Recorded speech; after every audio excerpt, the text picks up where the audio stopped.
함께 보실 하나님 말씀은 구약성경 역대하 5장입니다. 내일 말씀 읽기 본문인 역대하 5장 중에서 1절부터 10절까지 말씀을 함께 공독하겠습니다.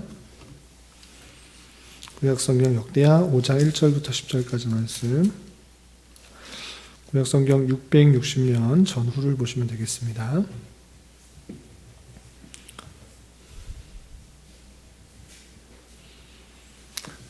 다 찾으셨나요? 예, 함께 봉독합니다. 솔로몬이 여호와의 전을 위하여 만드는 모든 일을 마친지라. 이에 솔로몬이 그의 아버지 다윗이 드린 은과 금과 모든 기구를 가져다가 하나님의 전 곳간에 두었더라.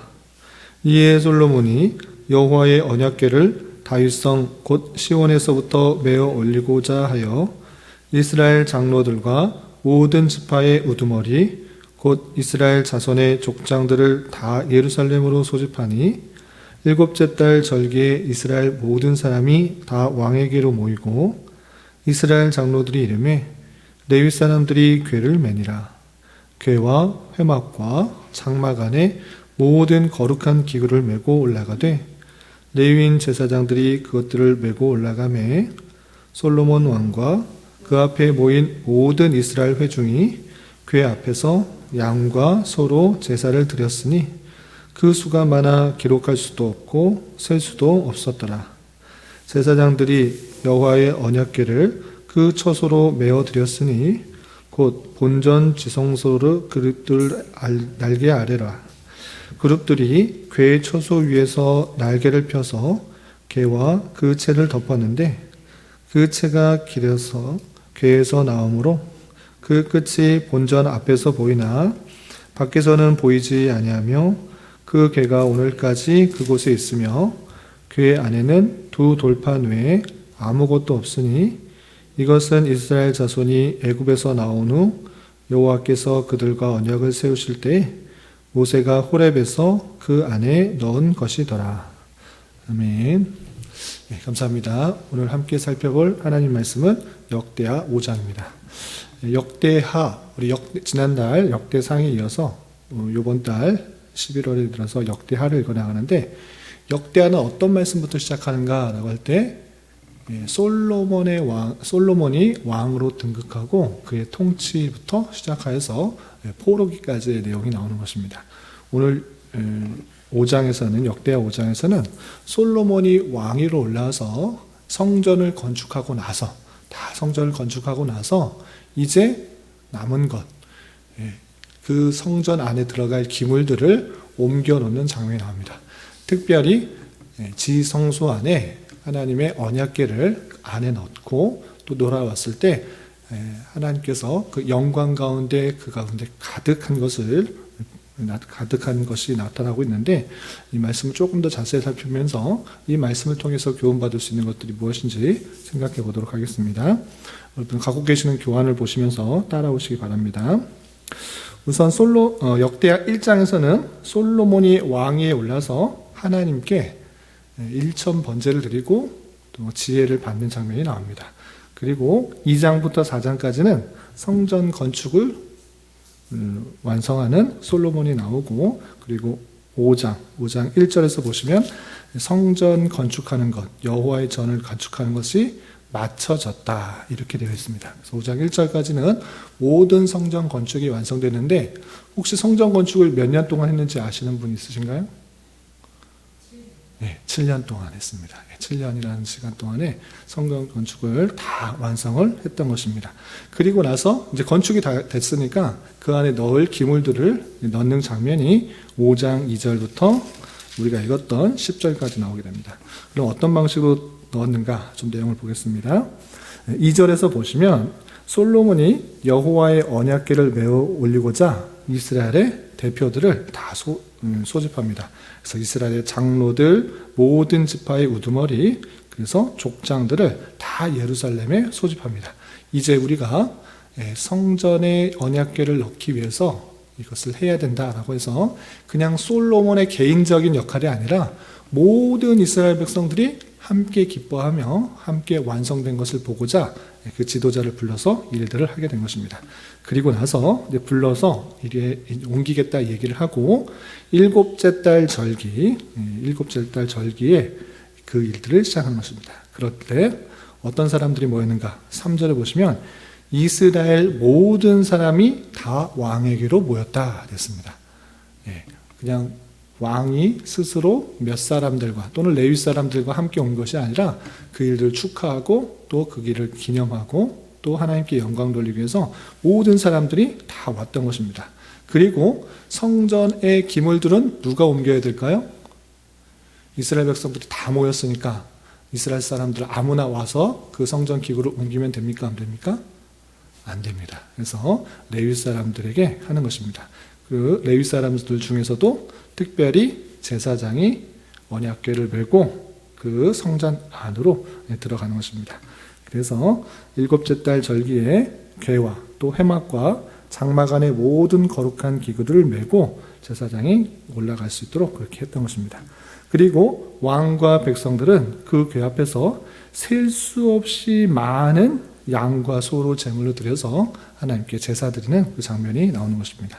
그래서 6절을 보시면 양과 소로 제사를 드렸으니 그 수가 많아 기록할 수도 없고 셀 수도 없었더라 라고 하면서 수많은 양과 소로 제사를 드려서 하나님께 기쁜 마음으로 또 제사 드리는 그 장면이 나오게 됩니다. 그리고 7절부터 10절까지는 그 언약궤를 지성소 안에 넣는데 지성소 안에 어떤 문양이 있을까요? 지성소에 온 사방이 다 금으로 쌓였는데 그 사방 금을 또 어떤 문양을 새기도록 했습니다.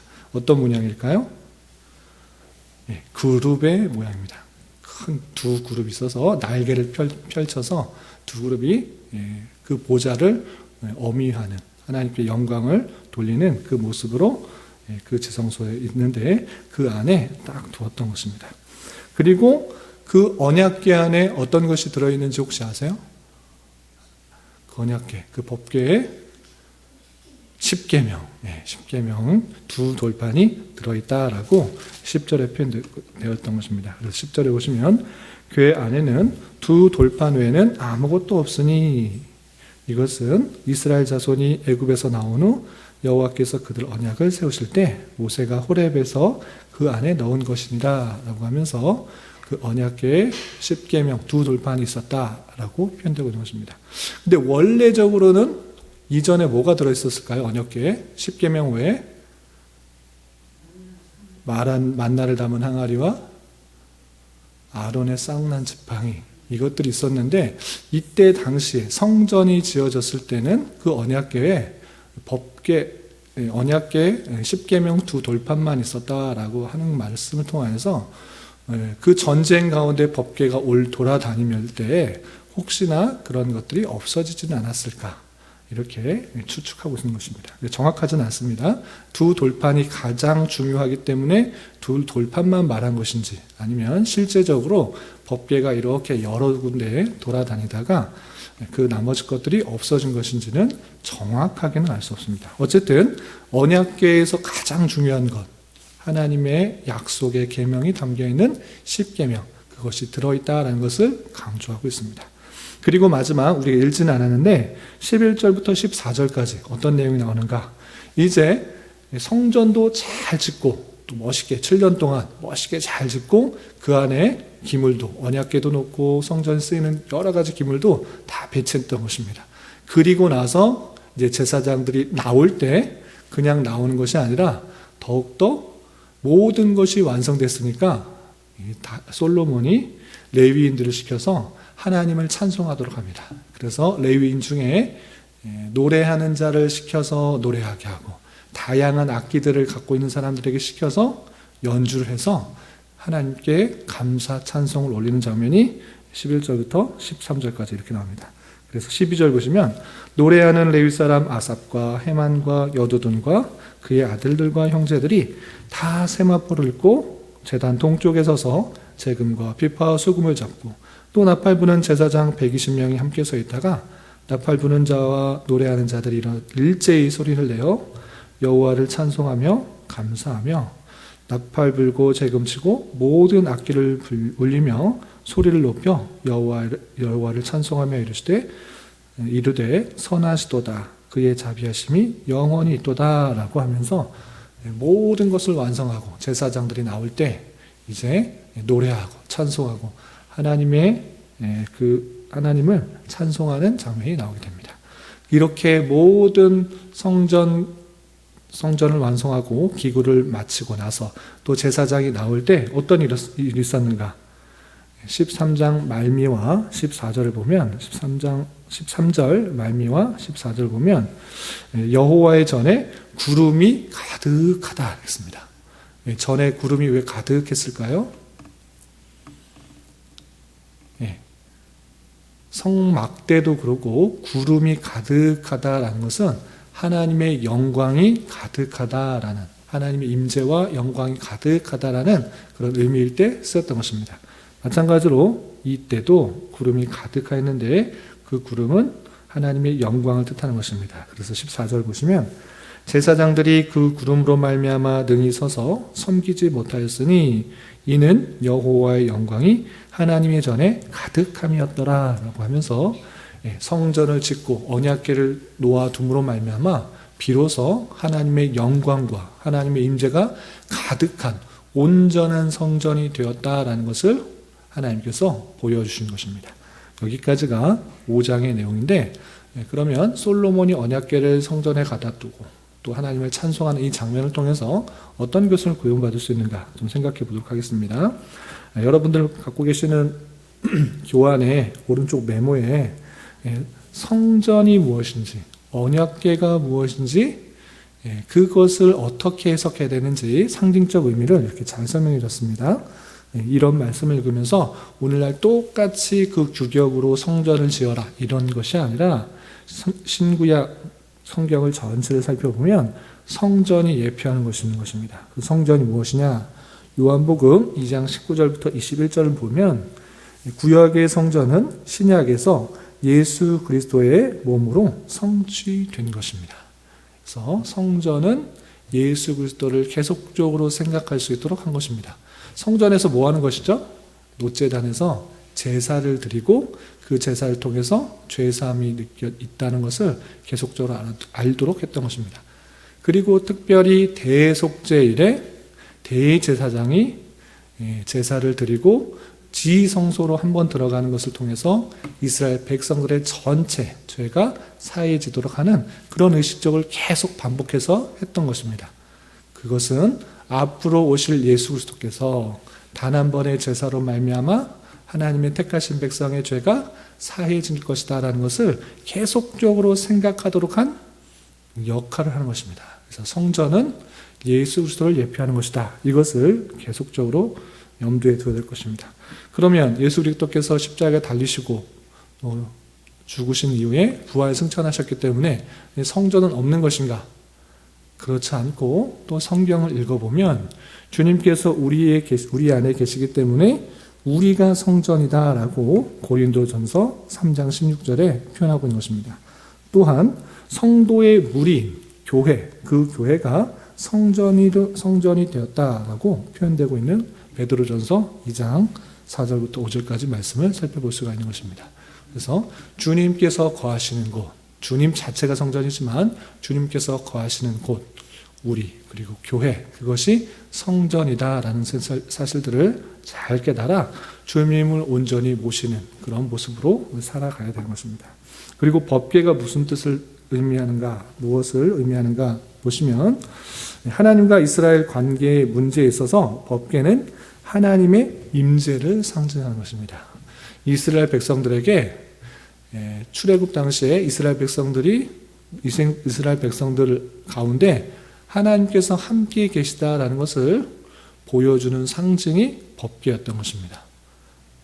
그냥 하나님께서는 어디에나 계시지만 그들과 함께 있다는 것을 알려주시기 위해 머물렀을 때는 진중에, 그리고 이동할 때는 그 앞에 서서 앞에 가게 함으로 말미암아 하나님께서 그들을 인도하시고 또한 그들 가운데 함께 계시다는 것을 보여주는 의식이었다라는 사실을 잘 깨달아야 될 것입니다. 그리고 그 법궤 안에 10계명이 들어있다, 하나님의 말씀이 들어있다, 하나님의 약속이 들어있다 라는 사실을 통하여서 오늘날 하나님께서 원하시는 말씀들을 그의 대리자로서 말씀을 통해 깨닫게 하신다. 이 사실들을 잊지 말아야 할 것입니다. 다시 이런 말씀을 가지고 어떤 교훈과 적용할 수 있는가? 첫 번째, 모든 사람들이 함께 모여 성전 안에 언약궤를 옮기는 것을 보도록 하여 그 성전에 하나님께서 함께 하심을 깨닫도록 하였다라는 사실을 잊지 말아야 될 것입니다.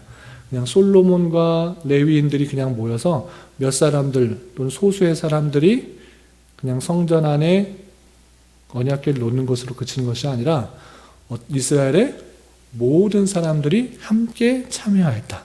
이것이 중요한 것입니다. 그러므로 말미암아 성전에 하나님께서 함께 계시다. 이것들을 모든 백성이 깨닫도록 했던 것입니다. 그리고 이 성전은 예수 그리스도의 예표이기 때문에 성전에서 행하진 모든 일들, 모든 사역들, 성전 안에 촛대와 또 분향단과 진설병과 진설병상과 또 물두멍과 노제단과 이 모든 것들이 예수 그리스도를 통해 죄를 사해지게 하시는 예수 그리스도의 사역을 예표한다는 것을 기억해야 될 것입니다. 그래서 그 안에 일어나는 모든 일들을 통하여 예수 그리스도께서 어떤 일들을 했는지 잘 깨달아야 될 것입니다. 그리고 두 번째로 언약궤 안에 있던 것은 언약의 증표로서 두 돌판이었다라는 말씀을 통해서 그 두 돌판은 하나님의 백성으로서 지켜야 할 마땅한 내용들이 들어있다라는 것을 살펴봐야 될 것입니다. 우리는 하나님을 믿을 때 이미 우리에게 주신 언약의 말씀에 근거하여서 그 말씀에 따라서 순종하고 또 그 약속하신 말씀을 굳게 믿으며 살아가야 되는 것입니다. 그래서 새로운 계시를 받거나 어떤 것을 깨달으려는 것이 아니라 이미 주신 말씀이 무엇인지를 더욱더 분명히 깨닫고 그 말씀에 순종하게 힘써야 되는 것입니다. 그런 삶을 살아갈 수 있기를 주님의 이름으로 부탁을 드립니다. 그리고 마지막에 언약궤와 기구들이 온전히 성전 안에 있게 되어 레위인들은 그것에 대하여 찬송하였고 그러할 때 하나님의 임재와 영광의 표현으로 구름이 가득하였습니다. 이런 말씀을 통하여서 우리는 예수님 중심의 신앙을 회복하고 또 주님을 늘 찬송하는 삶을 살아가야 될 것입니다. 주님을 모시는 그 삶이 얼마나 중요한지를 모든 백성들이 함께 보며 찬송하였던 것처럼 우리 또한 주님을 중심으로 하고 주님께서 우리에게 베풀어 준 놀라운 사랑들을 기억하며 주님만 찬송하고 영광 돌리는 그런 삶을 살아야 될 것입니다. 이런 은혜가 저와 여러분 우리 모두에게 있기를 진심으로 기원합니다. 기도하겠습니다. 하나님 아버지 감사합니다. 오늘 말씀을 통하여 언약궤를 성전에 옮겨놓고 또 하나님께 찬송을 돌리는 말씀을 대하였습니다. 이런 말씀을 대하는 자로서 언약궤는 하나님의 임재요 성전은 예수 그리스도를 뜻하는 줄 알아 다양한 예표를 통해 예수 그리스도를 표현하는 그 모든 사역들을 온전히 깨닫게 하여 주시고 오직 예수 그리스도로 말미암는 죄사함과 참된 구원을 허락하여 주셨다는 사실에 늘 감사 찬송하며 주님의 임재와 함께 주님의 말씀을 주야로 묵상하며 주님과 동행하는 삶을 살아가는 자 되게 하여 주시옵소서. 주님, 이 시간 계속해서 우리에게 주어진 여러 가지 기도 제목을 가지고 주님 앞에 나아갑니다. 믿음으로 간구하는 은혜의 시간이 되게 하여 주시옵소서. 예수님의 이름으로 기도 올리옵나이다. 아멘.